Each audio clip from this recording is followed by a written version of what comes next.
Et salut amis gardiens, c'est Dessler, on se retrouve pour une vidéo de gameplay de la première mission Dessineur de fer qui vient de tomber sur internet. Alors la vidéo n'est pas de moi, elle est de arrekz Gaming et on le voit faire entièrement la première mission Dessineur de fer qui s'appelle le roi de la montagne. Alors cette mission sera la première mission de l'extension qui sortira le 20 septembre. Allez, je vous laisse regarder la vidéo et n'oubliez pas de commenter et d'aimer la vidéo. C'était Dessler et je vous dis bon jeu gardien. Loads of different stuff, so I've recorded plenty of things, and trust me, there will be no shortage of things to watch until, of course, Rise of Iron comes out. But today we are talking about the campaign. So, of course, if you do enjoy this, then like will be super appreciated, and of course, comment down below and let me know your thoughts. But to begin with, a couple of things you guys need to know. I'm not allowed to show you these cinematics, so of course, this gameplay picks up straight after a cinematic. You get dropped in at the beginning of the mountain, and you have to work your way up. Now, the premise for this mission, or the idea behind this mission, is that Lord Saladin has basically got in touch, and he said that the Fallen are trying to break into the Iron Temple, which is at the top of the... In fact, at this point in the story, at the beginning of the mission, he doesn't even tell us it's an Iron Temple. It's basically a place of interest, and the Fallen are trying to gain access to it, and we need to stop them. So you start at the bottom of the mountain, you work your way up, you go up to a gondola, you head up that, and then of course then you have a fight with the Fallen as you go, and then as you progress through the mission, you then find out that it's an Iron Temple. Again, Lord Saladin isn't exactly that forthcoming with his information. He's basically pretty intent on the fact that we need to be up there, we need to stop them because it's pretty important. Of course, that, develops as you go, and I'll try and keep this short so you guys can actually hear some of the dialogue in the background once I finish speaking. But that is basically the premise of the first mission. Because Rise of Iron, of course, introduces a new social space, Felwinter Peak, but unlike previous expansions, for example, when we got House of Wolves and it gave us the Reef, Felwinter Peak is not available from the start of the game. It is, of course, overrun by Fallen, and it's only once we've taken it back that it actually becomes a social space. And of course people can move in, and then we can actually start using it for our missions, for our interactions with all the different NPCs, all that stuff like that. So that is of course the reason behind the first mission. And of course, once that's done, you can then turn your attention to the core part of the story, which is of course the big looming Siva threat. But I'm not going to speak about that for the time being, because the focus is on this mission. So the other thing you will notice at the end of this footage is it's also the first time you get to see the kind of revamped, reborn Arrekz Prime. So it's kind of like the call-out point that emphasizes the fact that Siva is back, or kind of being used by the Fallen, because all the other enemies that you encounter throughout this mission, they're not actually Splicer Fallen, they're just standard Fallen. Apart from, of course, when you find Arrekz Prime and you see that he's been Siva infused. So yeah, that is in a nutshell what I'm doing in this mission. However, if I speak a little bit more broadly for a second, if you guys have been following all the Game Informer information, then you'll know that there are 5 core missions in the Rise of Iron campaign, and I say core because that is basically the crux of the cinematic campaign. All of those missions have, like cinematics surrounding them, whether that be CG or just in-game cinematics. And once that's done, of course, the rest of the game begins. You guys are familiar with this by now. This is the way Destiny works, right? You have like a core campaign, you get those missions out of the way, the game opens up, or at least this is how it happens in Taken King, right? You complete the core cinematic experience, the game opens up, the rest of the quests become available, there's loads more stuff to do, and that's arguably where the game really begins, right? So there are 5 core missions in Rise of Iron, 5 cinematic missions, and once you've done that, then of course that's when the rest of our journey begins, and that's, personally, for me, the part that I'm most excited about, right? I'm all about endgame in Destiny, so for me, kind of campaign has always been one of those things that I enjoy, it's fun, but I'm also kind of very happy just to get it out of the way so I can then move on to other stuff. So while some of you might say, well, hold on a minute, 5 missions sounds a little bit short, I think personally, at least for me, the campaign was pretty well paced to the point where it was enjoyable, really, really cool, but I was also able to kind of flow through it to the point where it didn't act or didn't feel like a barrier to the rest of the content that I wanted to experience. As a contrast point, I kind of had that with Taken King, where the first time I played through it was really cool, but then when I went to go and do it on my second and third characters, by the time you jump through and started doing those missions where, you have to get the ship ready so you can kind of go down and set up the patrol beacons so you can actually go and patrol the Dreadnought,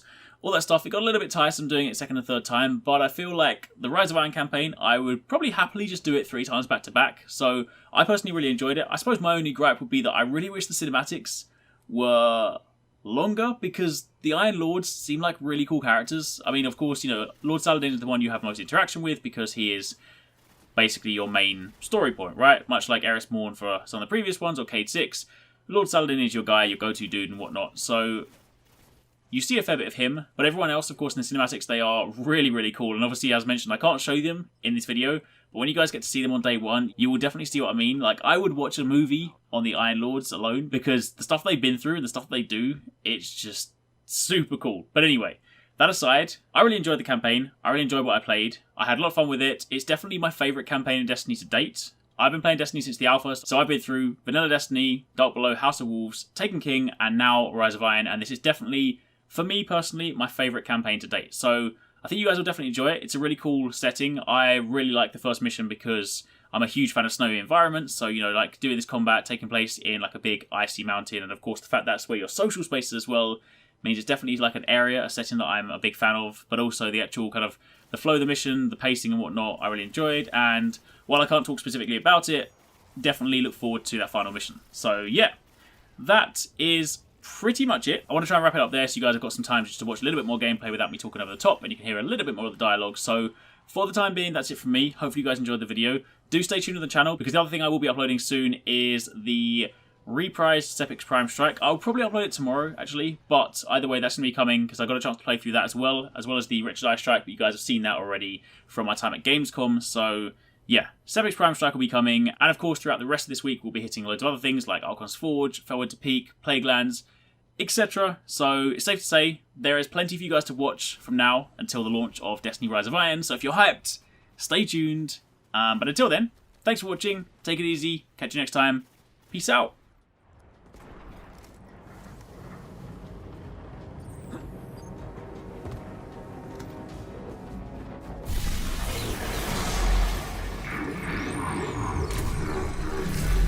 Be careful. Picking something up nearby.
Servitor!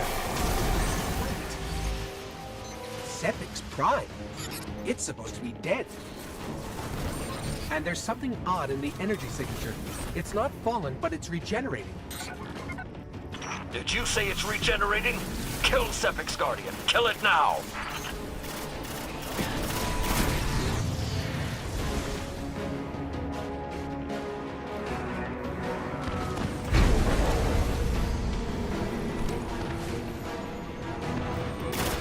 If that's what I think it is, the temple doors will not be strong enough to hold it back. You must destroy it before that happens.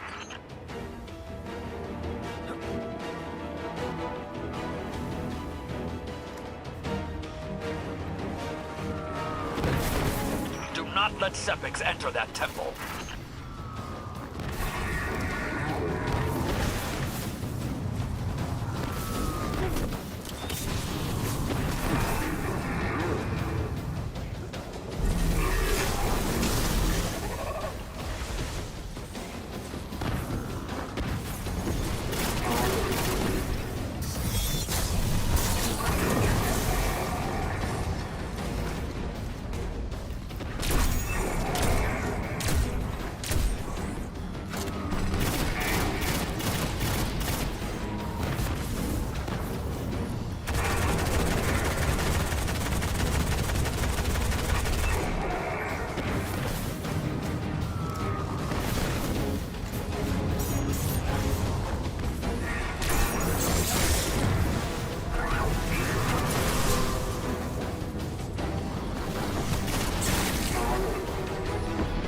Detecting reinforcements approaching your coordinates.